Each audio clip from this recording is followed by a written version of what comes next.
Olá, meu irmão e minha irmã, graça e paz de Jesus. É muito bom recebê-lo mais uma vez para a Escola Bíblica Especial. Estamos juntos numa nova série, Um Povo, Uma Missão, Múltiplas Formas. E hoje nós vamos falar sobre a boa notícia. Como é bom recebermos boas notícias. Como é bom, diante de dias difíceis, de dias complicados, recebermos uma boa notícia. A notícia de um novo emprego, a notícia de um filho que passou na faculdade, a notícia de um parente que foi curado, que saiu do hospital, que fez uma boa cirurgia, enfim. Uma boa notícia, ela nos enche de alegria. Mas há uma boa notícia que supera todas essas. A boa notícia do Filho de Deus, a boa notícia da ação de Deus em prol do pecador. E é sobre isso que nós vamos falar hoje, sobre o conteúdo da missão, e nós queremos que você fique com a gente, participando desse estudo, que começa daqui a pouco.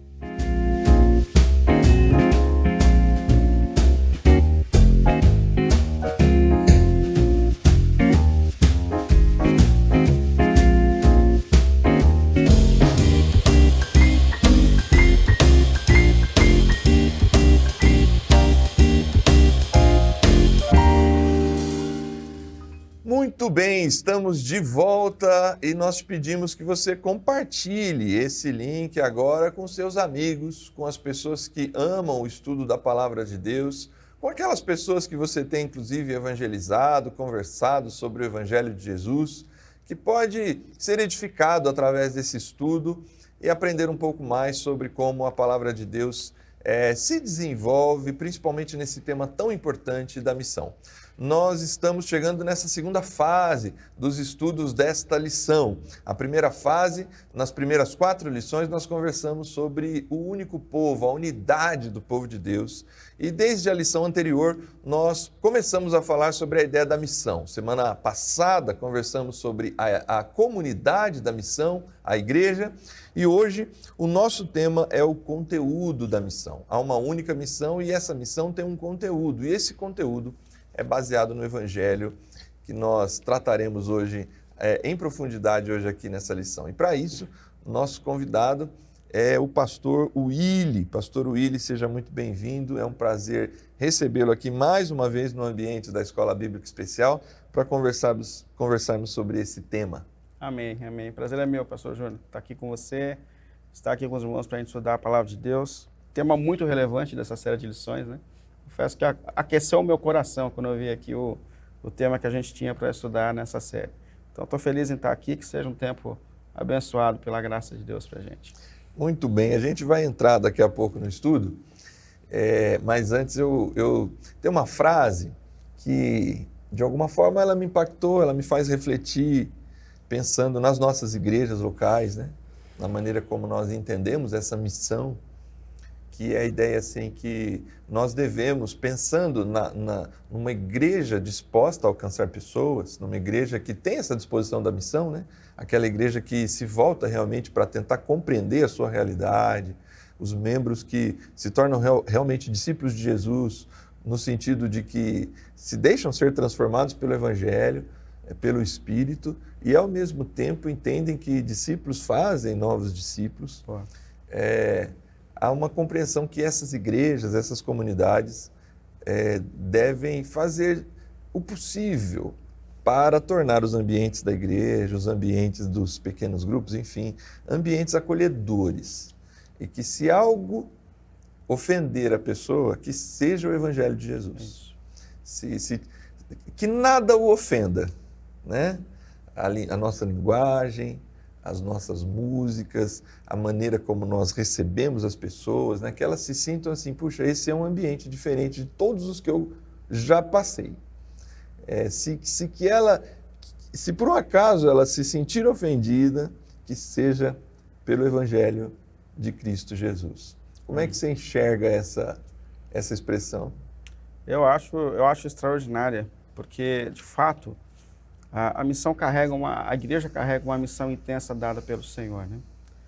Quando a gente observa esse texto que nós lemos aqui a princípio, ele fala de Jesus reunindo ali os seus discípulos, momentos finais, né, a última coisa, antes de voltar para o céu, e ele passa ali as orientações. Na narrativa de Marcos, ele fala sobre a importância da pregação desse evangelho. Mas na de Mateus, ele destacou a importância do ser e fazer discípulos, que são sinônimos, né? A gente vive o evangelho, é transformado por esse evangelho. E é uma questão que inquieta aqui o meu coração, porque a gente pode fazer tudo menos o que ele mandou, né?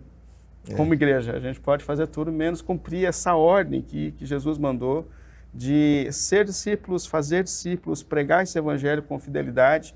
Então, esse é o nosso desafio, é ser uma comunidade focada na missão de Jesus e que, como você colocou aqui, que é muito bom, né? Se alguém se sentir desconfortável em nosso meio, que se sinta por causa da fidelidade da mensagem do evangelho de Jesus. Amém, é isso mesmo. Nós temos falado isso não só nesse estudo, né? Aliás, essa lição abre assim na introdução, né? Servimos a um Deus missionário, né?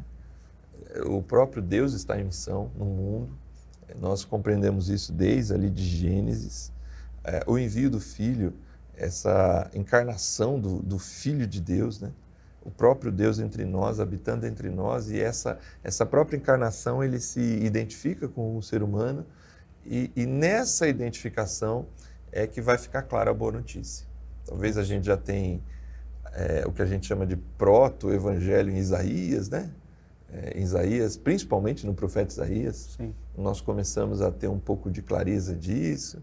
Gênesis 3,15, é a primeira vez que tem uma mensagem, talvez, que a gente pode relacionar com o evangelho, né? Um dia um descendente da mulher pisaria a cabeça da serpente. Mas quem revela, em definitivo, a boa notícia é o próprio ministério de Jesus, né? Então, para a gente entrar, eu acrescento aqui já para que você ajude os nossos estudantes, a primeira pergunta, né? O que é o evangelho, né? Do ponto de vista do uso da palavra, né? Vamos conversar um pouco sobre os diferentes usos da palavra do evangelho ao longo dos tempos e qual o seu significado no Novo Testamento. Parece que a palavra evangelho, Jesus não cria a palavra, né? Sim. Ela já tem um histórico e agora ela vai ser utilizada para aquilo que hoje a gente chama de evangelho, da boa notícia do Filho de Deus, né? É uma mensagem recente, passageira, aí cita aqui alguns textos de Atos 13, Romanos 16 e Apocalipse 14.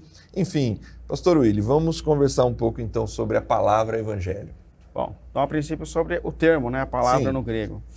Ela traz um sentido, a princípio, quando a gente olha para a história, de um mensageiro que traz uma boa notícia, né? A recompensa dada ao mensageiro que traz a boa notícia. Isso era o evangelho, a recompensa dele.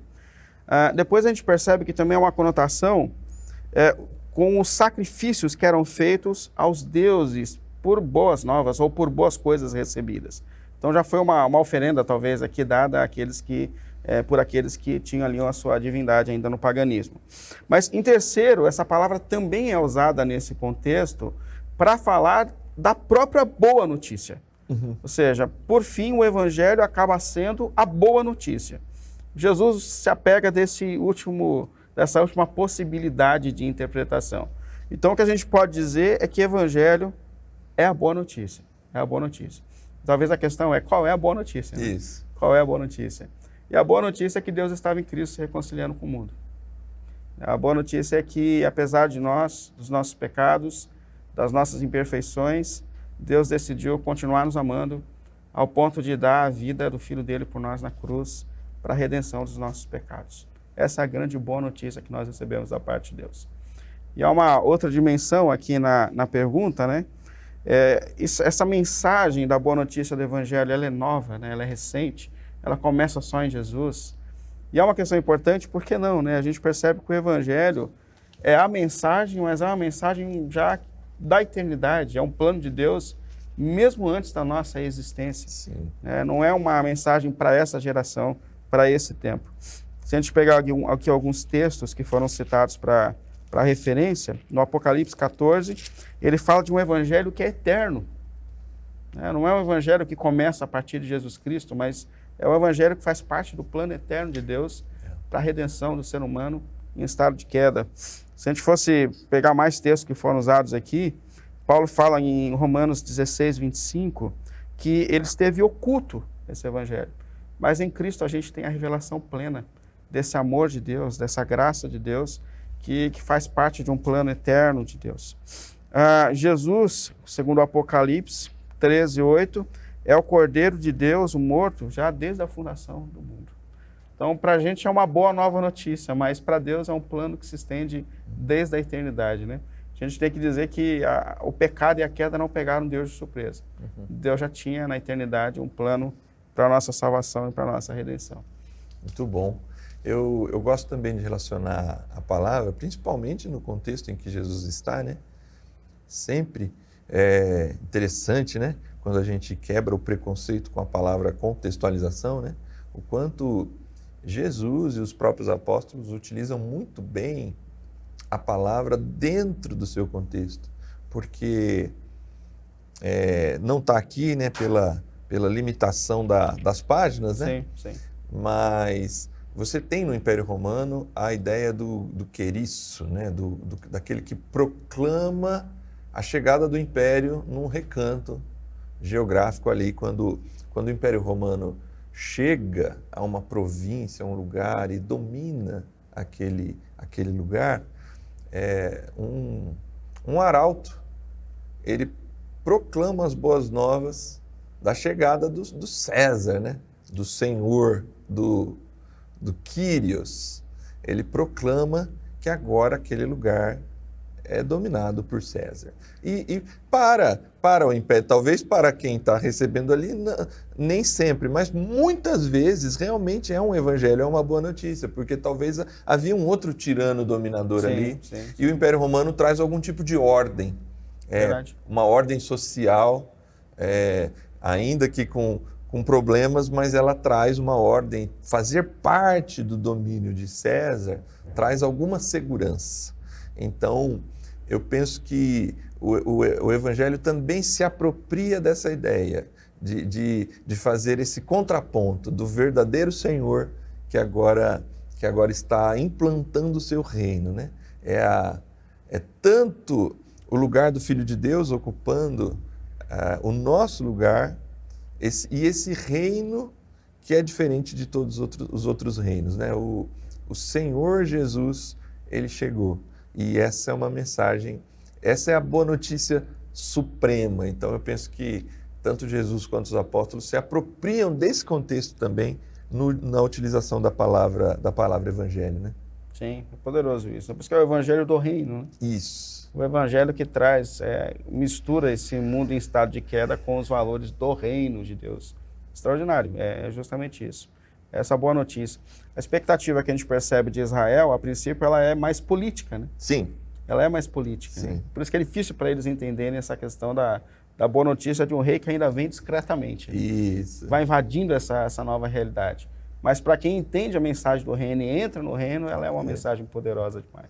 Antes da gente começar aqui, a gente até falava um pouco dessa dificuldade dos próprios discípulos, né? Sim. E agora eu lembro deles ali em Atos capítulo 1, né? Quando Jesus já está ressuscitado e eles estão ainda nessa expectativa política, né? Política. Quando que o reino vai ser implantado? E aí Jesus aponta para a descida do Espírito, esse reino que como um fermento, né? Que vai levedando toda a massa, como um grão de mostarda, tantas coisas que ele já vinha falando sobre o Evangelho do Reino. É isso aí. E eles ainda não tinham a plena compreensão de como isso se daria. É muito interessante a gente perceber isso, num tempo, inclusive, que as polarizações políticas são tão fortes, né? Perceber que o Evangelho do Reino não tem esse caráter, né? O Evangelho do Reino continua sendo essa semente plantada no coração de homens e mulheres transformados e que se dobram diante desse reino de amor, desse reino de Cristo Jesus. Isso é tão profundo, né? Eu tenho um apego tão grande com isso que você está dizendo, porque a gente percebe que Jesus inverteu toda a pirâmide da lógica do poder, né? Porque o certo seria Jesus chegar e já tomar o trono, né, de Roma, e falar, agora quem manda que sou eu. E ele ignora, a princípio, essa força, ele virá, né, para reinar sobre todas as coisas. E ele começa, eu falo que com 12 homens atrapalhados, tinha um traíra no meio, que não ia se converter nunca, Mas o reino começa na vida deles, né? O reino começa na vida deles. A partir do momento que discípulos de Cristo são transformados e se tornam parecidos com o seu Senhor, esse é o meio de transformação e de evangelização do mundo. E aqui a gente se apega a essa questão da importância, não só da pregação, mas do discipulado, da evangelização, da capacitação do discípulo, para que ele possa fazer essa diferença onde Deus tem o colocado, né? Essa é a maior missão, né? Assim que o reino de Deus vai invadindo esse mundo em estado de queda. Muito bem. Na pergunta número 2, nós vamos seguir aqui. A pergunta ela está assim colocada. Você concorda que o Evangelho é a revelação trinitária do amor de Deus através da pessoa e obra de Jesus Cristo? Explique aí com base nos textos diversos citados aí de Atos, Efésios e também da carta aos Romanos. Nós estamos falando desse reino de amor, né? E o Evangelho é isso, é essa revelação do Pai, do Filho e do Espírito por meio da pessoa e da obra de Jesus? É isso, sim. Sim, porque é a manifestação de um plano do Pai eterno, que se concretiza no sacrifício de Deus Filho por nós na cruz do Calvário, mas nós sabemos que nada disso seria possível se não fosse a atuação do Espírito em nós, tanto na nossa transformação quanto no cumprimento da missão, né? Então, não tem como a gente fugir da realidade de que o Evangelho é uma manifestação da Trindade, do amor, da graça de Deus, da Trindade sobre o ser humano em estado de queda, o ser humano pecador.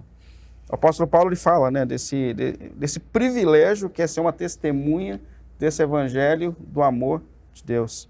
Ele fala que é o Evangelho da graça de Deus em Atos 20 e 24. Esse Evangelho que manifesta, que revela o tamanho da graça, do amor de Deus por nós, seres humanos em estado de queda, na condição que nós estávamos. Se a gente decorrer aqui, em Efésios 2:8, ele diz assim: pois vocês são salvos pela graça por meio da fé, e isso não vem de vocês. Isso é dom de Deus, isso foi dado por Deus. Há uma frase de um professor que ele dizia assim: você sabe que não tem nada em você que revela, que justifica o amor de Deus por você. Uhum. Esse é o Evangelho da graça, do amor de Deus, da vontade de Deus. Então não há dúvida de que isso é fruto da misericórdia, da bondade de Deus, da graça de Deus. O apóstolo Pedro, falando sobre esse amor, ele fala que é o Evangelho da paz. Quando ele está ali na casa de Cornélio, a gente também comentou sobre isso, né? 10:36, ele fica assustado com o fato de que Deus manifesta esse Evangelho gracioso a pessoas que não faziam parte da tradição judaica. Isso. Gente perdida, né? Para eles também eram perdidos, só não sabiam disso. Exatamente. Né? Mas essa graça chega a essas pessoas de maneira poderosa e especial, e ele fica impactado com isso. Fala, poxa vida, o mesmo Espírito também é derramado sobre eles. Então, não há dúvida de que esse Evangelho é, sim, uma revelação da graça, da bondade, da misericórdia, da Santíssima Trindade. O Evangelho ele nos coloca todos numa mesma posição, né, diante de Deus. E eu acho que isso fere alguns corações, né? Principalmente, eu penso que alguns textos bíblicos apontam para isso, né? Quem muito pecou, né? Quem muito carece de perdão, ele reconhece talvez de uma forma mais humilde, não sei se a melhor palavra é humilde, mas ele reconhece de forma mais, a gratidão. Ele é mais quebrantado, né, diante disso. Ele é mais quebrantado. Pessoas que têm uma vida relativamente correta, que pouco precisam ser perdoados, entre aspas, às vezes não demonstram a mesma gratidão e não Verdade. tem, e eu penso que pessoas assim têm mais dificuldade de compreender esse aspecto, né? Daqui a pouco a gente vai falar sobre o peso do pecado, a gravidade do pecado, mas antes de entrar nisso, é bom penso que é bom você que está aí estudando junto com a gente, no estudo da lição, na sua igreja local, nós temos uma dificuldade, por vezes, de reconhecer que somos salvos pela graça, que não há mérito nisso em nós, que não há o que possamos fazer para mudar, inclusive, o amor de Deus por nós. A gente tem dificuldade, né, com o ladrão salvo meio do nada ali na cruz, a gente tem dificuldade, porque a gente sempre, eu acho que a vida cristã, ela nos coloca numa caminhada que nos inspira à santidade. Sim. E a santidade nos leva, por vezes, para o lugar errado, né? Nos leva para o orgulho. E não para aquele lugar de, assim, somos santos, chamados para a luz, para trazer mais pessoas para essa luz, para continuar dizendo para as pessoas, antes a gente era assim, eu sei o que você está passando, eu sei o que você está vivendo. E a gente não confia absolutamente na graça de Deus, né? E a gente que é crente, a gente seleciona alguns pecados que são aceitáveis e outros não, né? A gente tem esse negócio, principalmente quando a gente tem um desenvolvimento na igreja, né? Tem uma interpretação que ela é ousada, né? Mas vale a pena só para o do raciocínio aqui. Mas há um teólogo que ele entende que quando Jesus conta aquelas 3 parábolas antes do pródigo, né? Terminando com o pródigo ali, Jesus está na mesa com publicanos, escandaliza os fariseus. Isso. Aí Jesus conta 3 parábolas em resposta, né? Da ovelha perdida, da dracma perdida e do filho pródigo que voltou. O filho estava perdido e voltou. Mas no meio da parábola ele fala assim, há mais alegria no céu por um pecador arrependido do que por 99 que não precisa de arrependimento. Sim.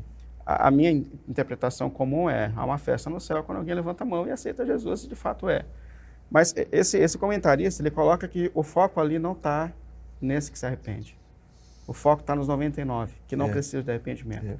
Porque se a gente estudar a parábola com cuidado, eles precisam de arrependimento. Sim. Porque no contexto eles são os fariseus. Isso. Ele é o irmão mais velho. Isso. Talvez Jesus estivesse dizendo assim, não há mais festa no céu com crentes que não entendem que precisam de transformação, que não se arrependem mais dos seus pecados, que não entendem mais que precisam lutar todos os dias pelo processo de transformação na vida. Então, cabe aqui, né, essa consciência de que essa graça nos alcança, mas cada um dentro do seu contexto, na sua luta, no seu processo, na sua fase de transformação, nós precisamos estar atentos àquilo que Deus está fazendo em nós, por essa graça maravilhosa. Né? É isso. Eu não sei se é o mesmo autor, talvez seja outro, mas ele também trabalha essa ideia que todas essas parábolas elas vão culminar no diálogo com o filho mais velho, né? É isso. A ideia de, poxa, teu irmão voltou, a gente está festejando. Então, assim, todas as 3 culminar ali nesse filho mais velho que não consegue reconhecer. Não é a parábola do pródigo, é a parábola do mais velho, se a gente olhar, porque a resposta é aos fariseus. Né? E é engraçado, ela termina sem uma definição, né? O filho mais velho não entra, ou melhor, o filho mais velho não responde. Por isso que eu penso que, como outros textos, esse recurso literário é interessante, porque quem tem que responder somos nós, né? É isso. Nós, os filhos mais velhos, é que precisamos responder se a gente entra na festa do Evangelho da Graça de Deus, ou se a gente decide ainda, não, tem que ser do meu jeito, eu faço tudo, como é que esse aí está sendo abençoado, se eu estou aqui, eu nunca desisti. Isso aí. Esse mérito, esse orgulho pessoal, né? Verdade. Esse é o Evangelho da Graça, ele nos humilha, ele nos leva a esse lugar de reconhecermos, inclusive, que todos somos pecadores, que é a terceira pergunta, né? Todos. Deixa eu só fechar aqui, senão a gente vai deixar aberto para os irmãos, que a gente dá uma viajada, vamos voltar aqui. Só tem 2 questões aqui, que o Evangelho, ele alcança a gente em 2 dimensões, ou trazendo paz em 2 dimensões, né? Primeiro, com o próprio Deus. Então, essa boa notícia nos reconcilia com Deus. Aí Paulo diz em Romanos 5:1, tendo sido, pois, justificados pela fé, temos paz com Deus, por meio do nosso Senhor Jesus Cristo. Mas ele também coloca a gente em conexão, de novo, com o próximo. Né? Que ele fala assim em Efésios 1:13, né? Mas agora, em Cristo Jesus, vocês que antes estavam longe, foram aproximados mediante o sangue de Cristo. E a gente sabe que a igreja de Éfeso era uma luta, né? Porque judeu na mesma mesa com gente do mundo se convertendo, o judeu olha para o gentil sem regra, sem lei, o gentil olha para o judeu cheio de regra e lei, fala é quadrado, mas esse evangelho trouxe para colocar de novo a gente em conexão com Deus e em conexão com as pessoas. Né? Muito bom. Para fechar, eu também, a gente deu essa viajada e eu estava com o conceito da trindade aqui do Tim Keller. Ele trabalha num dos seus livros, no início do seu livro, né? 3 possibilidades de criação, né? Então, se fosse ao acaso, né? Então, realmente o mundo não teria sentido e tal. Se Deus fosse um Deus unicista, isto é, se não houvesse o conceito de trindade, Pai, Filho e Espírito, talvez seria possível, sim, que a criação do ser humano é uma criação de um Deus carente, Um Deus que precisa ser amado, Sim. que precisa ser servido e que precisa que alguém se dobre diante dele para ele se sentir amado, para ele se sentir respeitado, para ele se sentir Deus. Então aí talvez nesse aspecto aí sim a gente teria uma estrutura de espiritualidade e religião voltada para satisfazer esse Deus. Mas o que a gente tem na revelação das Escrituras é um Deus triuno. Ele é completo em si mesmo, ele não tem a carência. Ele é pleno. Ele é pleno, não há pleno. Carência de amor. Isso Na aí. verdade, a criação e a redenção é o compartilhamento, é querer compartilhar da comunhão da Trindade com a humanidade criada. É nos chamar a fazer parte disso, né? Que está lá em João 17, na oração de Jesus, né? Para a gente ser um, como o Pai, o Filho, o Espírito é um, enfim. Eu penso que nesse aspecto o Evangelho revela, é uma revelação da Trindade e desse grande amor de Deus revelado no Pai, no Filho e no Espírito. Tinha tanta coisa para Jesus pedir naquela última oração, né? Para que nós tivéssemos poder de evangelização, fazer descer fogo do céu, multiplicar tudo o que acontecesse, mas ele pede para que o amor seja a evidência de que Deus está entre nós. Bom, vamos lá, que agora a gente tem que falar de pecado. Vamos lá. Com base no item 2, responda: de que maneira o Evangelho mostra a gravidade do pecado? Por que isso é importante? Bom, é essencial, porque quando a gente olha para a missão de Jesus, a gente percebe o quanto ele levou a sério a questão de falar desse Evangelho da salvação. Quantas vezes Jesus disse, é necessário que eu pregue. E o pessoal chama ele para um lado e ele fala, não, eu tenho uma missão a ser cumprida, e essa missão está intensamente conectada com aquilo de pregar o Evangelho, né? Com essa missão que eu tenho de pregar o Evangelho. Os discípulos de Jesus, eles se dedicaram intensamente à proclamação, à pregação do Evangelho. É até interessante aquele momento em Atos capítulo 6, que surgem outras demandas que vai exigir da igreja a administração, né? Nas cestas básicas ali, com as viúvas, e os apóstolos dizem assim, não, a nossa missão continua, a gente precisa pregar o Evangelho, a gente precisa continuar orando e pregando o Evangelho, a gente não abre mão disso. Então, há uma questão, né? Pela própria atitude aqui do próprio Senhor Jesus e dos discípulos de Jesus, a gente percebe que isso aqui é algo extremamente sério, que a gente precisa cumprir a missão que ele deu para a gente. Mas por que essa mensagem do Evangelho ela é essencial e ela é tão importante? Primeiro, por causa da gravidade do pecado. Essa é uma grande questão. Há um outro autor que ele diz assim, a gente só entende quanto o Evangelho é uma boa notícia quando todo mundo recebe a má notícia. Se a gente não entender a situação de um ser humano sem Deus, que todos pecaram e que todos estão destituídos do Deus Criador dos céus e da terra, a gente não vai entender o quanto o Evangelho é importante, o quanto o sangue de Cristo derramado na cruz é importante para arrumar essa questão que existe entre nós e o Deus Criador dos céus e da terra. O apóstolo Pedro, cheio do Espírito Santo, em Atos 4:12, ele deixa muito claro que não há salvação em nenhum outro, pois debaixo do céu não há nenhum outro nome dado aos homens que seja capaz de salvar. Portanto, o ser humano está numa situação grave e a única maneira de encontrar salvação, restabelecimento do relacionamento com Deus Criador, é por meio do sangue, do sacrifício de Cristo na cruz do Calvário. Então, primeiro, porque há uma má notícia que nos cerca, né? Que cerca toda a humanidade. E essa má notícia é que nós estamos destituídos de Deus e que a gente carrega em si o peso dos pecados. E uma questão que a lição coloca aqui é como a gente precisa refletir sobre as consequências reais do pecado na nossa vida e como nós nos tornamos limitados por causa dele. Se a gente pensar em nós mesmos, né, a religião não vai nos salvar, mas nós nos tornamos pessoas arrogantes, incapazes de assumir a nossa culpa. Acho que uma das coisas mais difíceis na vida é alguém falar foi culpa minha, né? Isso na vida conjugal, no trabalho, em tudo que acontece, né? Mas essa é a nossa condição depois do pecado, né? Por isso, eu acho importante essa frase da lição aqui, que nós somos responsáveis pela queda, porém, não pela redenção. Sim. A redenção é algo que só Cristo pode fazer na cruz por nós. Tem um texto aqui que eu acho importante, Romanos 2, né? Porque eu penso que a gravidade do pecado, ela é tão grave. Você usou uma expressão em algum momento aí no início, quando a gente conversava, né? Que a gente faz seleção, né? A gente seleciona o que é um pecado que a gente considera mesmo assim, e a gente tem talvez uma certa capacidade de aceitar e conviver com outros, né?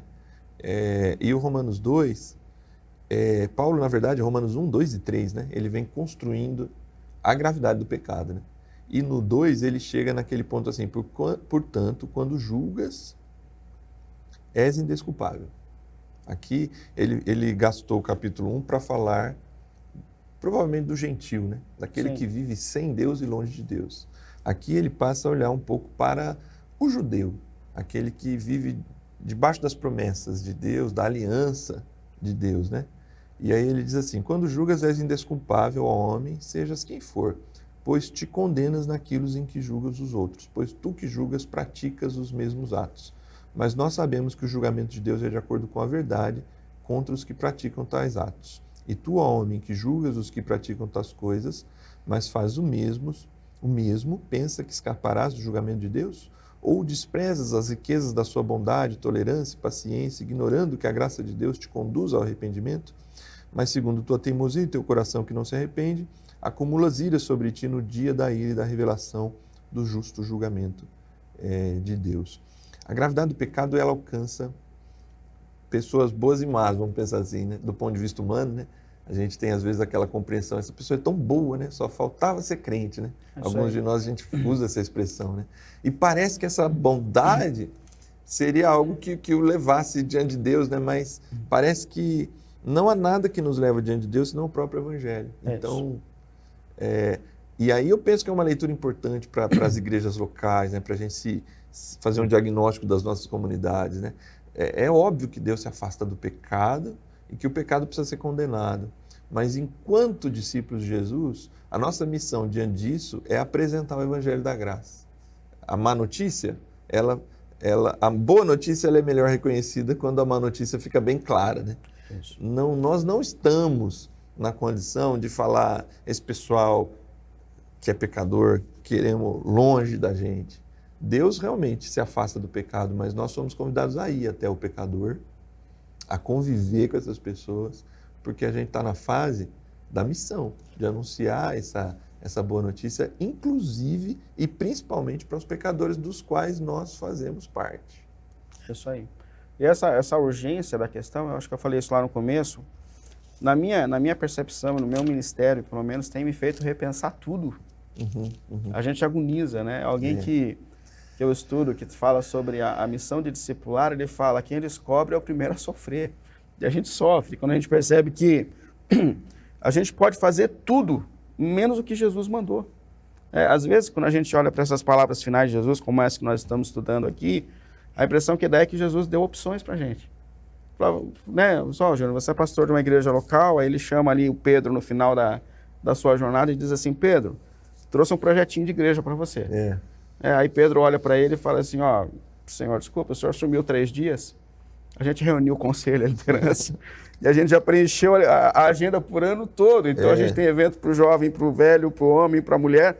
Quem sabe o ano que vem a gente pega o teu projeto e coloca aqui para ver se a gente coloca. Essa missão de ser discípulo, fazer discípulo, pregar o evangelho é a essência da igreja. Nós precisamos ser capacitados no lugar de adoração, de celebração, de discipulado, mas nós saímos de lá para viver a missão, né? Na nossa, assim, biblicamente, o que a gente faz de domingo a sexta é mais importante do que o que a gente faz no sábado. Sim.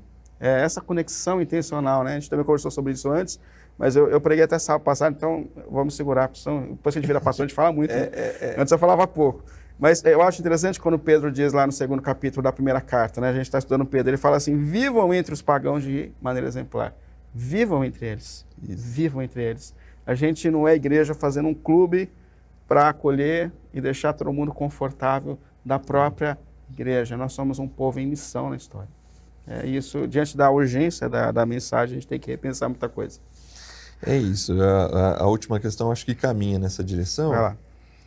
Porque ela vai... A quarta questão, né? Explica a classe de que maneira essa mensagem do Evangelho nos ensina a valorizar a pessoa humana, né? Como é que a gente passa a olhar para o ser humano a partir da compreensão do Evangelho? Eu acho que é um pouco do que você está já... É isso. Da sua própria crise, né? Sim, como líder, como pastor. A crise talvez da sua igreja hoje, né? É verdade. Tendo que lidar com isso, né? E como ela afeta a nossa maneira de viver. Olha que interessante. O quanto o Evangelho, a mensagem do Evangelho, nos ensina a valorizar o ser humano e afeta o nosso estilo de vida. É isso aí. Bom, a primeira coisa que a gente percebe aqui com o estudo, a gente percebe com o Evangelho, é que o ser humano, ele é pecador. Aí, você citou Tim Keller, também eu vou citar, então. Eu estou evitando, porque senão fica só ele, né? De vez em quando a gente não de vez em quando pode, nele, né? Mas há uma frase muito bonita dele que é mais ou menos assim, né? Nós somos tão pecadores que Cristo precisou morrer por nós na cruz. Mas, ao mesmo tempo, somos tão amados que Ele quis morrer por nós na cruz. Sim. Ele se deu por nós na cruz. E isso dá uma dimensão de intenso valor especial a todo ser humano, apesar do seu contexto, da sua luta, da sua história, do que ele foi antes de conhecer Cristo e daquele, até dos pecados ainda não vencidos, né? E uma realidade que dá uma dimensão muito grande de valor ao ser humano é o fato de que nós somos a imagem e semelhança do próprio Deus. Mesmo depois do pecado, a gente coloca aqui, né? Essa imagem está embotada, né? Ela foi prejudicada por causa do pecado, mas mesmo que a gente ainda olhe a nossa imagem no espelho quebrado, trincado, nós estamos lá. Todo ser humano, né, acho que é Gênesis capítulo 9, Tiago também fala sobre isso. Todo ser humano é um reflexo da imagem e da semelhança do Deus Criador dos céus e da terra. Eu acho que eu já citei isso, mas é por isso que Pedro fica assustado quando ele está na casa de Cornélio e ele percebe o Espírito de Deus sendo derramado sobre aquelas pessoas. Ele fala, esse povo também, pagão, que não conhece o Deus Criador dos céus e da terra, que adora outros deuses, esse povo também recebe o Espírito Santo de Deus? Recebe. E a lição aqui é que, como discípulos de Cristo, nós não podemos tratar nenhum tipo de ser humano com desprezo, como se ele também não fosse alvo da graça, do poder do Evangelho transformador e salvador. Eu acho que essa é a grande conexão, né? E a gente acreditar que, de fato, aquele sangue derramado na cruz é suficiente para perdão e salvação de todo ser humano. A começar na nossa própria vida, porque a gente se conhece nos mais íntimos do íntimos, ele nos salvou. Eu não vou contar um testemunho, tá? Mas é só um pedacinho, assim. Mas eu lembro, assim, quando a gente fala desse impacto do Evangelho para todo ser humano, o meu sogro, ele foi um dos homens mais ateus que já pisou na Terra, sabe? É mesmo? Ele era um ateu, passou a vida inteira e é filho de pastor, né? Cresceu na tradição, tudo. E eu gastei esse tempo que a gente fala aqui, né? Sentar entre os pagãos de maneira exemplar. E eu gastei uma parte da minha vida, principalmente depois da pandemia, que a gente ficou com o domingo livre. Eu falei para a Simone, foi o tempo da gente, minha esposa, da gente se conectar com ele e tentar manifestar esse negócio, viver de forma prática. E foram encontros de um ateu com um crente, e essa conversa só na mesa, um dia virou uma conversa de duas pessoas pensando na possibilidade de Deus, e ele perguntava, né? Até o dia que eu percebi que a gente conversava na mesa como se fôssemos dois crentes, né? E aí um dia a minha sogra ligou para minha esposa e falou assim, ó, seu pai está estranho, ele está falando de batismo, teu pai, né, com a idade dele. E um dia meu sogro, eu lembro, isso eu falo pelo poder desse evangelho, né? Um dia meu sogro olhou para mim e falou assim, você acha que Deus pode salvar um pecador miserável como eu? Um blasfemo, um ateu? É mesmo? Que legal. Aí eu falei assim, pode. Ele falou, então eu estou entregando a minha vida a Jesus. Então, assim, esse evangelho, eu gosto dessa pergunta dele, foi quebrantada, né? Você acha que Jesus pode salvar um ser humano como eu? Você sabe que eu sou ateu, que eu sou complicado, que eu sou... Cara, Jesus morreu por causa de gente que nem você, por causa de gente como eu. Então, cabe aqui a questão de nós acreditarmos, de fato, que esse evangelho é poder de Deus para a salvação de todo aquele que crê e que a gente não cabe a nós discriminar para quem é e para quem não é. Cabe a nós a mensagem, a missão de pregar. Eu penso que você que está aí, eu já falei isso em diversos contextos, talvez em algum momento você me ouviu já falar isso, você que está acompanhando o estudo. Foi onde, dentre várias coisas, né? Também sem querer dar testemunho aqui, mas dentre várias coisas que foi mexendo e criando uma crise, me voltando absolutamente para a missão, quando, assim, uma das coisas foi a ideia de que depois de 3 anos de conversão, uma pessoa já não tem mais nenhuma relação com não crentes, com não cristãos. Imagine, no meu caso, que nasci num círculo evangélico, no nosso caso promessista ainda por cima, né? Então, assim, a gente cresce no ambiente da igreja. O distanciamento que a gente tem das pessoas é quase que o natural. A gente não tem relação com as pessoas. E às vezes a gente é convidado na igreja, né? Quando a igreja é muito voltada para eventos, né? Vai ter uma conferência evangelística lá para trás, né? E a gente saía com um convitinho para entregar na mão de pessoas. Entregue lá no seu bairro, onde você mora, mas você está entregando para uma pessoa que você nunca se relacionou, você nunca sentou à mesa com ela. Então isso me incomodou demais, imaginar que a igreja, ela se voltou tanto para si, que ela esqueceu do principal mandato de Jesus, né? Ide por todo mundo. É isso. Pregar o evangelho. estejam entre os pagãos de maneira exemplar. De maneira exemplar. Então, assim, se tem algo que o Evangelho afeta ou deveria afetar, é o nosso estilo de vida, é a nossa maneira de enxergar essas pessoas. Essas pessoas, nós deveríamos enxergar intencionalmente essas pessoas que moram perto de nós, que trabalham com a gente, que estudam com a gente, como pessoas que Deus ama e que, de repente, nós podemos fazer parte da missão na medida em que nós somos os braços, os pés e a face de Jesus para essas pessoas, para apresentar o Evangelho para elas, mas isso implica convivência. Há uma diferença, desculpa te cortar, mas há uma diferença entre ser receptivo e ser acolhedor. A gente confunde isso. Eu acho que, por natureza, nós somos acolhedores, né? O promessista, ele é amoroso. A minha igreja ela é amorosa. Chega alguém, ela acolhe, se tiver que trocar um telefone, mas acolher é diferente. Para nós que somos pastores, a gente sabe disso. As pessoas passam crises emocionais, conjugais, no ambiente de trabalho, e a gente só vive em missão quando a gente está disposto a compartilhar. Acho que a maior doação de Jesus foi o tempo. Sim. Foi o tempo com os discípulos, não é isso? E a maior doação que a gente pode fazer um com o outro é sentar junto, compartilhar, ouvir, orar, interceder.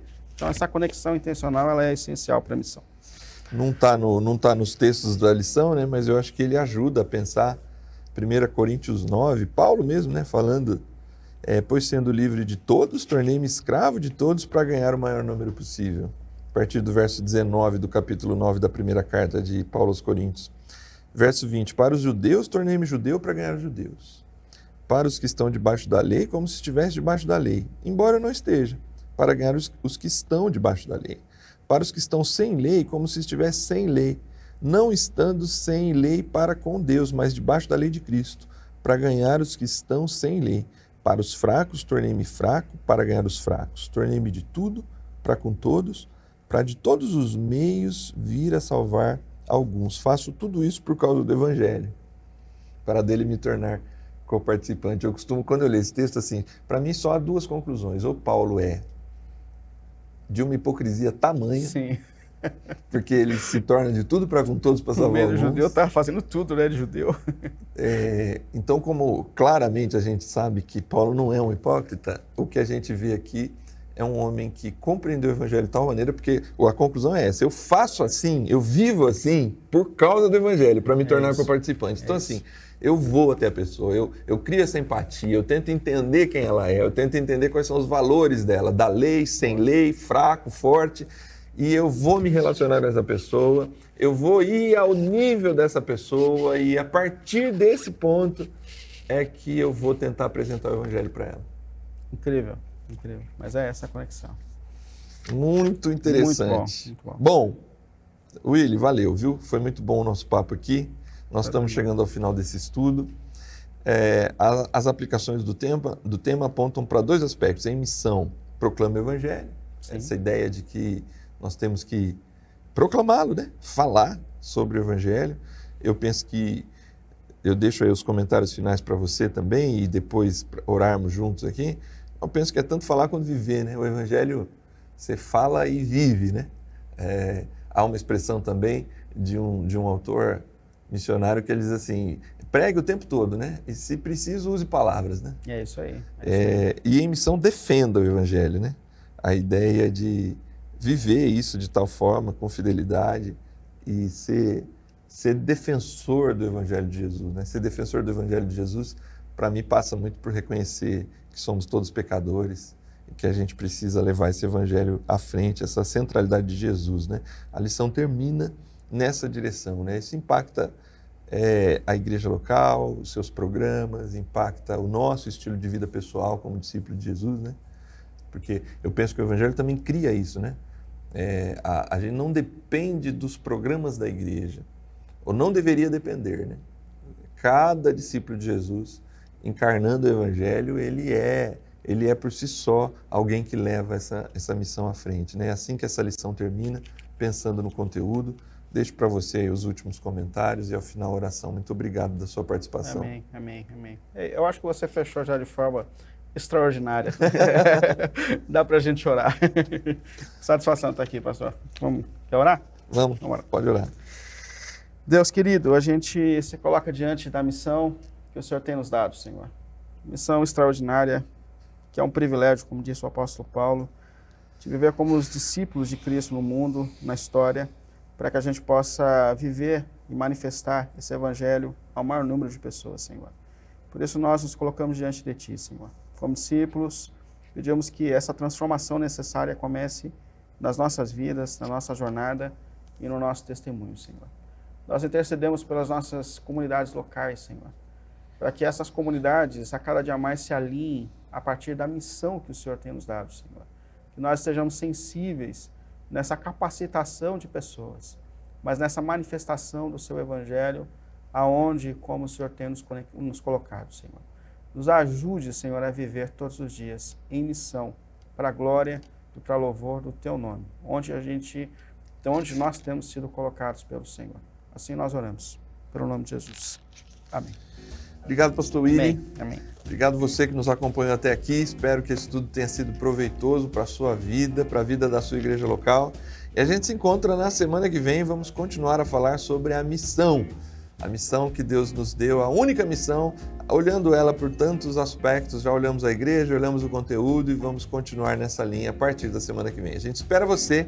Até lá e que Deus te abençoe.